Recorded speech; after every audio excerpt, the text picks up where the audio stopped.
Hello everyone, it's George from Ireland. Here I am in Cape Town, South Africa, and behind me you can see the City Hall. So this very fine building, built some of it with Bath stone, as in from Bath, United Kingdom, quarried there, and some of it with local stone. The Bath stone is the sort of the sandstone, and the other stone is from Table Mountain. So it's built in 1902, if I got that right. Okay, so the Centre for Governance for Cape Town. The Parliament of South Africa is also here. That's a separate building. Then you can see the lower balcony with that life-size statue of Nelson Rolihlahla Mandela. I hope I pronounced his name correctly, Madiba, as people sometimes affectionately called him. So, and then right up top you see the coat of arms with that woman, and then the lion rampant.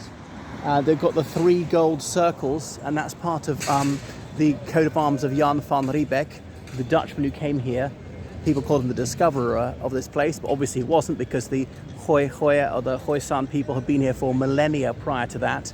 And then the Latin word spes bona, as in good hope, okay? Because when Vasco da Gama came here, wanting to call it Cabo Tormentosa, as in stormy cape. But King João of Portugal said, no, we can't do that. Let's call it Cabo de Boa Esperança, the Cape of Good Hope. So that's advertising for you. Anyway, when Nelson Mandela was incarcerated, he's held mostly on Robben Island, which is in Table Bay, just a few miles offshore. It was thought to be inescapable, but they say that one person actually did manage it. And there's fast-flowing waters, very, very gelid waters, and said to be shark-infested.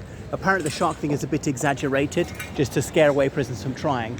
He's incarcerated there for a long time. Then he was in a prison, a mainland prison, just a few miles out of town here. But towards the end, a very long walk to freedom, he was very well treated.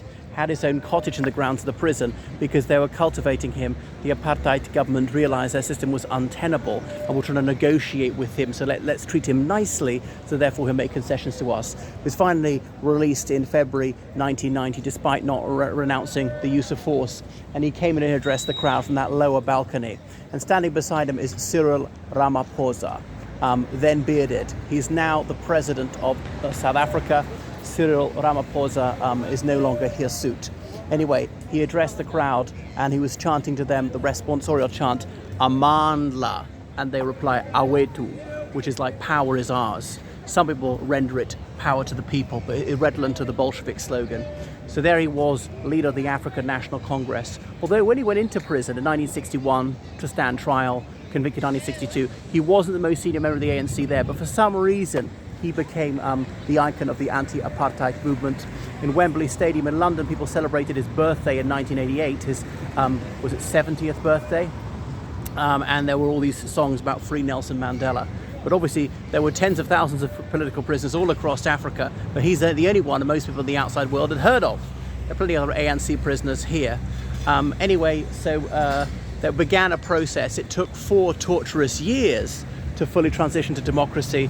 That was an April 1994 election in which every adult South African had a vote on a completely equal basis, and his ANC carried the day, winning about 65% of the vote. And so bearing in mind about 75% of the population was black, obviously most black people voted for them, some non-black people voted for the ANC. The Inkatha Freedom Party was then a very significant force in KwaZulu-Natal, was saying, well, they want to represent the interests of the Zulu ethnic minority. I mean, it's one of the several black tribes of South Africa. The National Party didn't suffer the wipeout some people thought they would, because whites were then 16% of the population. Now, some whites had always been against the National Party. This is a party of apartheid, and some apartheid supporters were aghast that apartheid was being abolished. They turned to the Conservative Party and so on. But actually, a lot of coloured people of mixed race, Afrikaans speakers, voted for the National Party. They didn't do as badly as people had anticipated. F.W. de Klerk, who was the president, the last white president of the Republic of South Africa, acknowledged he'd lost fair and square, and there was a peaceful transfer of power to Nelson Mandela. There was the Afrikaner Widerstand-Beweging, led by Eugene Terreblanche, who was an absolute monstrous white supremacist, wanting to start civil war and form an alliance with the Inkatha Freedom Party. The Zulus and the Boers had been deadly enemies in the early 19th century, the Battle of Blood River and all that, but they were going to make common cause and try and break up South Africa. into different ethnic units, balkanize it, some land for the Afrikaners and some for the Zulus, but that didn't happen in the end. So although there were difficulties, there was violence, it was nothing like as bad as many people thought it was going to be. And I remember one of my school friends saying, you know, the black people have been treated so badly for so long, are you telling me they're not going to want vengeance? And I was saying, no, Mandela's a good guy. But I did have reservations. I thought, well, God, maybe he's right. Because obviously apartheid involved a lot of violence, taking away people's homes, bulldozing them, people losing their property without compensation, splitting up families, and peaceful protesters often shot dead. The notorious examples of the Sharpeville massacre and the Soweto massacre. Torture was quite extensively used by the 70s. People like Steve Biko, a completely peaceful man, wanted to use moral force, not physical force, apartheid, and he was beaten to death by the police. And obviously, if that's what happens when you protest peacefully, then anti-apartheid activists said we are obliged to use force as self-defensive. Obviously, there's a strong moral and even legal case for the use of force against apartheid.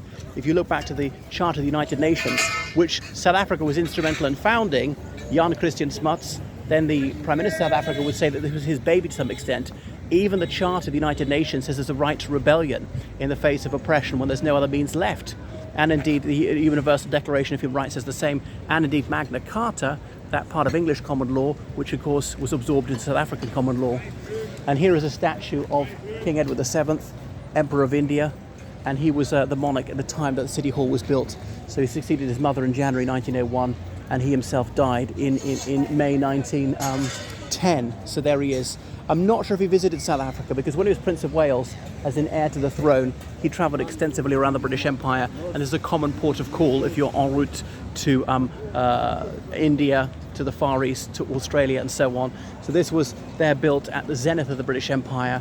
That was built just after the end of the Second South African War, 1899 to 1902. So there was a huge crowd here greeting President Mandela, the future President Mandela, in 1990.